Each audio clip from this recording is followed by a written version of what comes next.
ಒಂದು ತಮ್ಮೆಲ್ಲರಿಗೂ ಒಂದು ಸಂದೇಶ. ಏನು ಸಂದೇಶ ಅಂತಂದರೆ, ಇವತ್ತು ದಿನ ಈ ನಾಡಿನಲ್ಲಿ ದೇಶದಲ್ಲಿ ಹಬ್ಬಗಳ ಆಚರಣೆ ಮಾಡ್ತಾರೆ. ಅದರಂತೆ ಇವತ್ತು ಕೆಲವರು ಹೋಳಿ ಹುಣ್ಣಿಮೆ, ಬಣ್ಣದ ಒಪ್ಪಳಿ, ಬಣ್ಣದ ಹಬ್ಬ ಅಂತ ಹೇಳ್ಕೊಂಡು ಇದನ್ನು ಆಚರಣೆ ಮಾಡ್ತಾರೆ. ಹಾಗಾಗಿ ಈ ಹಬ್ಬಗಳು ಕೂಡ ಸಾವಿರಾರು ವರ್ಷಗಳಿಂದ ರಾಜಮಂತ್ರಿಗಳಿಂದ ರಾಜರು ರಾಜಾಜ್ಞೆಗಳ ಮೂಲಕ ನಡೆದಂಥ ಪದ್ಧತಿ. ಒಂದು ಕಡೆ ಗೆಲುವಿನ ಸಂಕೇತ ಒಂದು ಕಡೆ ಇದ್ರೆ ವಿಜೃಂಭಿಸ್ತಕ್ಕಂಥದ್ದು, ಕೆಲವೊಂದು ಕಡೆ ಸೋಲಿನ ಸಂದೇಶ. ಹಾಗಾಗಿ ಯಾರು ಗೆದ್ದರು ಯಾರು ಸೋತರು, ಯಾರು ಗೆದ್ದವ್ರದ್ದೇನಪ್ಪ ಹಬ್ಬ ಆಚರಣೆ ಮಾಡ್ತಕ್ಕಂಥ ಸಂಪ್ರದಾಯ. ಅದರಂತೆ ಹಲವು ಬಗೆಗಳಂತೆ ಇವತ್ತು ಬಂದಂಥ ಹಬ್ಬ ಹೋಳಿ ಹಬ್ಬ, ಹೋಳಿ ಹುಣ್ಣಿಮೆ. ಹಾಗಾಗಿ ಬಂಧುಗಳು, ಈ ಹಬ್ಬದಲ್ಲಿ ಏನಪ್ಪಾ ಅಂತಂದ್ರೆ ಈ ದಿನ ಹುಣ್ಣಿಮೆ ದಿನ ಹಲವು ಘಟನೆಗಳಾಗಿರ್ಬೋದು. ಅದರಲ್ಲಿ ವಿಶೇಷವಾಗಿ ಘಟನೆ ಏನಪ್ಪಾ ಅಂತಂದ್ರೆ, ಒಬ್ಬ ಮಹಿಳೆಯನ್ನು, ಹೋಳಿಕಾ ಅಂತ ಮಹಿಳೆಯನ್ನು ಇವತ್ತು ಬೆಂಕಿಯಲ್ಲಿ ಸುಡೋ ಮೂಲಕ ಆಚರಣೆ ಮಾಡ್ತಕ್ಕಂಥ ಒಂದು ಸಂಪ್ರದಾಯ. ಹಾಗಾಗಿ ಈ ಸಂಪ್ರದಾಯದ ಉದ್ದೇಶ ಏನು, ಮತ್ತು ಈಗಿರ್ತಕ್ಕಂಥ ಜನರೇಷನ್, ಈಗಿರ್ತಕ್ಕಂಥ ಪರಿಸ್ಥಿತಿಯಲ್ಲಿ ಯಾವ ರೀತಿ ಆಚರಣೆ ಮಾಡಬೇಕು, ಇದರಿಂದ ಆಗತಕ್ಕಂಥ ಸಮಾಜದ ಮೇಲೆ ಬರ್ತಕ್ಕಂಥ ಪರಿಣಾಮಗಳೇನು ಅಂತಕ್ಕಂಥ ವಿಚಾರವಾಗಿ ನಾವಿವತ್ತು ರಮೇಶ್ ಲೋಹಾರ್, ಜಾಗತಿಕ ಲಿಂಗಾಯತ ಮಹಾಸಭಾದ ತಾಲೂಕು ಅಧ್ಯಕ್ಷರು ಮತ್ತು ಮಾಜಿ ಜಿಲ್ಲಾ ಪಂಚಾಯತಿ ದಂಪತಿಗಳು, ಜೊತೆಗೆ ಬಾಬುರಾವ್ ಅರುಣೋದಯ ಅಂತ ಆಳಂದ ತಾಲೂಕಿನ ಪ್ರಜ್ಞಾವಂತ ಬಂಧುಗಳು, ಅಲ್ಲದೆ KND ಬ್ಯಾಂಕಿನ ಉದ್ದೇಶ. ಹಾಗಾಗಿ ನಾವು ಚರ್ಚೆ ಮಾಡ್ತೀವಿ. ಈ ಬಣ್ಣ ಹೊಡೆಯೋದ್ರಿಂದ ಕೆಂಪು ಬಣ್ಣ ಇರ್ಬೋದು, ಹಸಿರು ಬಣ್ಣ ಇರ್ಬೋದು, ಯಾವುದಾದ್ರು ಬಣ್ಣಗಳ ಈ ಥರ ಆಡ್ತಾ ಇದ್ದಾರೆ. ಹಾಗಾಗಿ ದೇಶದಲ್ಲಿ ಬಣ್ಣದ ಮೇಲೆ ಏನಪ್ಪ ಅಂತ ಧರ್ಮದ ಸಂಕೇತಗಳು ಮಾಡ್ಕೊಂಡಿದ್ದಾನೆ. ಈ ಬಣ್ಣ ಅವ್ರದ್ದು, ಈ ನೀಲಿ ಬಣ್ಣ ಇವ್ರದ್ದು, ಹಸಿರು ಬಣ್ಣ ಅವ್ರದ್ದು, ಕೆಂಪು ಬಣ್ಣ ಅವ್ರದ್ದು, ಮತ್ತೇನಪ್ಪ ಕಾವಿ ಬಣ್ಣ ಅವ್ರದ್ದು, ಈ ರೀತಿ ಏನಪ್ಪ ಅಂತಂದ್ರೆ ಭಗವಾ ಬಣ್ಣಗಳು, ಈ ರೀತಿ ಬಣ್ಣಗಳ ಆಚರಣೆಗಳು ಏನಪ್ಪ ಧರ್ಮ ಜಾತಿ ಸಂಕೇತಗಳಿದ್ದಾರೆ. ಅದಕ್ಕಾಗಿ ನಮ್ಮದೇನು ಯಾವುದೇ ಧರ್ಮಕ್ಕೆ ನೋವುಗಳು ಕೊಡಬಾರ್ದು, ಯಾವುದಕ್ಕೂ ಕೊಡೋಕ್ಕೆ ಮನಸ್ಸಿಗೆ ಜೊತೆ ಬರಬಾರ್ದು. ಆ ಕಾರಣಕ್ಕಾಗಿ ಹಬ್ಬವನ್ನು ಆಚರಣೆ ಮಾಡಿರಿ, ನಿಮ್ಮ ಹಕ್ಕು ಸ್ವತಂತ್ರ. ಆದರೆ ನನ್ನ ಸಂದೇಶ ಏನಪ್ಪ ಅಂದ್ರೆ, ನಾಡಿನಲ್ಲಿ ನೀವು ಈ ಬಣ್ಣ ಹೊಡೆಯೋ ಬದಲಿ ಒಬ್ಬರ ಮೇಲೆ ಹೂವು ಹಾಕೋದ್ರಿಂದ, ಅವ್ರ ಮೇಲೆ ಹೂವು ಹಾಕೋದ್ರಿಂದ ಎಷ್ಟು ಗೌರವ ಗಂಟೆ ಬರ್ತಲ್ಲ. ನಮ್ಮನ್ನು ಹೂವಿನಿಂದ ಗೌರವಿಸ್ತಾರೆ, ಅವರು ಕೂಡ ಹೂವಿನಿಂದ ಗೌರವಿಸ್ತಾರ. ಮತ್ತು ಇದೇನಪ್ಪ ಅಂದ್ರೆ ಜನರಲ್ ಪ್ರೀತಿ ಮೈತ್ರಿ ಬೆಳೀತದ. ಮತ್ತು ಯಾವ ಧರ್ಮದವ್ರು ಕೂಡ, ಯಾವ ಜಾತಿದವ್ರು ಕೂಡ ಆಡಿದ್ರೆ, ನೀವು ಹೂಗಳ ಹಂಚ್ಕೊಂಡು ಹೂಗಳನ್ನು ಹೆಚ್ಚು ಆಡಿದ್ರೆ ಬಹಳ ಅದೇನು ತಪ್ಪೇನಿಲ್ಲ, ಯಾರು ಕೂಡ ಒಪ್ಕೋತಾರ. ಅದ್ರ ಬಣ್ಣವನ್ನು ವಿರೋಧಿಸ್ತಾರೆ. ಅನ್ನೋ ಕಾರಣಕ್ಕಾಗಿ ನಾಡಿನ ಜನರಿಗೆ ನಾವು ಏನಪ್ಪ ಅಂದ್ರೆ ಹೂಗಳನ್ನು ಹಾಕೋ ಮೂಲಕ ಈ ಹಬ್ಬವನ್ನು ಆಚರಣೆ ಮಾಡೋಣ. ಈ ಸಂದೇಶ ಎಲ್ಲರಿಗೂ ಕೂಡ ಮುಟ್ಲಿ. ಹೊಸ ಒಂದು ಯುಗದಲ್ಲಿ ಹೊಸ ಸಂದೇಶ ಮುಟ್ಟಲು ಹಳೆ ಸಂಪ್ರದಾಯಗಳು ಇವತ್ತೇನಪ್ಪ ಅಂದ್ರೆ ಇವತ್ತು ಸಮುದಾಯದಲ್ಲಿ ಕೆಟ್ಟ ದುರ್ಘಟನೆಗಳು ಅಥವಾ ಒಂದು ಏನಪ್ಪ ಅಂದ್ರೆ ಸಮಾಜದಲ್ಲಿ ನೋವುಂಟ ಮಾಡ್ತಕ್ಕಂಥ ಸಂಪ್ರದಾಯಗಳು ಕೂಡ ಅವ. ಅದಕ್ಕಾಗಿ ಅಂಥ ಸಂಪ್ರದಾಯಗಳು ಬದಿಗೊಟ್ಟಿ ನೀವೆಲ್ಲರೂ ಈ ಜನರಿಗೆ ಹೊಸ ಸಂದೇಶ ನೀಡೋಣ ಅಂತಂದ್ರೆ ಹೂಗಳು ಹಚ್ಚಿ ನಾವೊಂದು ಹಬ್ಬವನ್ನು ಆಚರಣೆ ಮಾಡೋಣ ಅಂತ ಈ ಮೂಲಕ ನಾಡಿನ ಜನರಿಗೆ ನಾನು ಕರೆ ನೀಡ್ತಾ ಇದ್ದೀನಿ. ಅಲ್ಲದೆ ವಿಶೇಷವಾಗಿ ಇವತ್ತು ನಾವು ನಮ್ಮ ಸೋದರರು ಕೂಡ ನಾವು ಹೂಗಳೇ ಹಚ್ಚಿ ಒಬ್ಬರ ಮೇಲೆ ಅದನ್ನು ತಾವು ಕೂಡ ಗಮನಿಸ್ಬೋದು, ಯಾವ ರೀತಿ ಹೂಗಳ ಎರಚಬೇಕು ಅನ್ನೋದ್ರ ಬಗ್ಗೆ. ಅದಕ್ಕಾಗಿ ನಾವು ಕಳೆದ ದಿನಗಳಿಂದ ಏನಾದರೂ ಕೂಡ ನಮ್ಮ ಜೀವನದಲ್ಲಿ ನಡೆನುಡಿಯಿಂದ ತಪ್ಪಾಗಿರ್ಬೋದು, ಅದನ್ನು ನಾವೇನಪ್ಪ ಅಂದ್ರೆ ಮುಂದಿನ ದಿನಗಳಲ್ಲಿ ಮಾಡಲಾರ ರೀತಿ ನಾವೆಲ್ಲರೂ ಒಂದು ಹೂಗಳನ್ನು ಸ್ಪರ್ಶೋಣ ಅಂತಕ್ಕಂಥ ಉದ್ದೇಶವನ್ನು ನಾನು ಜನರಿಗೆ ನೀಡ್ತಾ ಇದ್ದೀನಿ. ಶುಭಹಾರೈಕೆ MS ನೀವು ಕೂಡ ಒಳ್ಳೆಯದಾಗಲಿ, ಬಾಬುರಾವ್ ಸರ್ ನೀವು ಕೂಡ ಒಳ್ಳೆಯದಾಗಲಿ ಅಂತ ನಾನು ಕೂಡ ಶುಭಹಾರೈಕೆ ಕೊಡ್ತೀನಿ.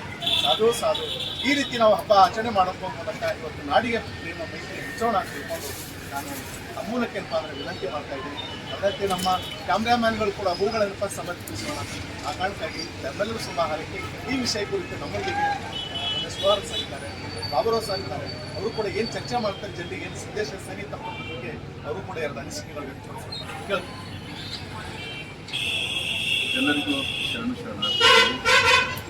ಇವತ್ತಿನ ದಿನ ನಾಡಿನ ಹೋಳಿ ಸುಡುವ ಮೂಲಕ ಹೋಳಿ ಹಬ್ಬ ಅಂದರೆ ಬಾಯಿ ಪಡ್ಕೊಂಡು ಬೈಕೊಳ್ಳುವಂಥ ಒಂದು ಅನಿಷ್ಟ ಪದ್ಧತಿಯ ಹಬ್ಬವನ್ನು ಎಲ್ಲರೂ ಆಚರಣೆ ಮಾಡ್ತಾರೆ. ಅದಕ್ಕಾಗಿ ಇಂಥ ಒಂದು ಅನಿಷ್ಟ ಪದ್ಧತಿಯನ್ನು ಹೋಗಲಾಡಿಸುವ ಸಲುವಾಗಿ ನಾವುಗಳು ವಿನೂತನವಾಗಿ ಹೋಳಿ ಹಬ್ಬ ಆಚರಿಸೋದು ಅಂದರೆ ಯಾವುದೇ ಒಂದು ದಹನ ಮಾಡಲಾರ್ದೇ, ಯಾವುದೇ ಒಂದು ಬಣ್ಣ ಎರಚಲಾರ್ದೇ ಹೂಗಳನ್ನು ಹಾಕುವ ಮೂಲಕ ನಾವು ಇವತ್ತಿನ ಹೋಳಿ ಹಬ್ಬವನ್ನು ಆಚರಣೆ ಮಾಡಿದ್ದೇವೆ.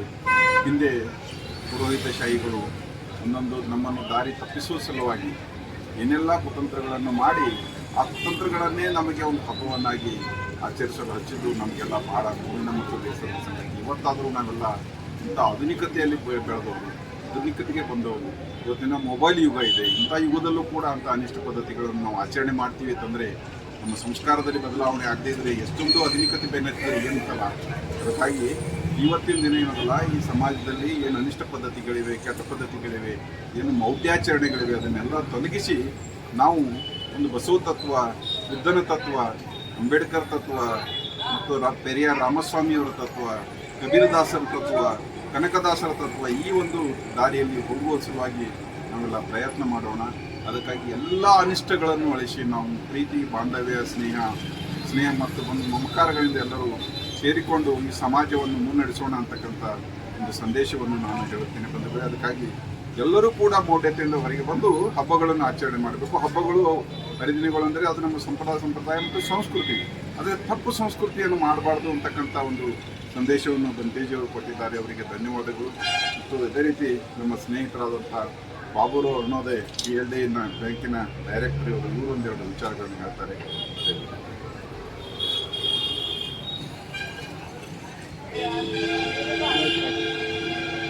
ಆತ್ಮೀಯ ಬಂಧುಗಳೇ, ಜೈ ಭೀಮ್.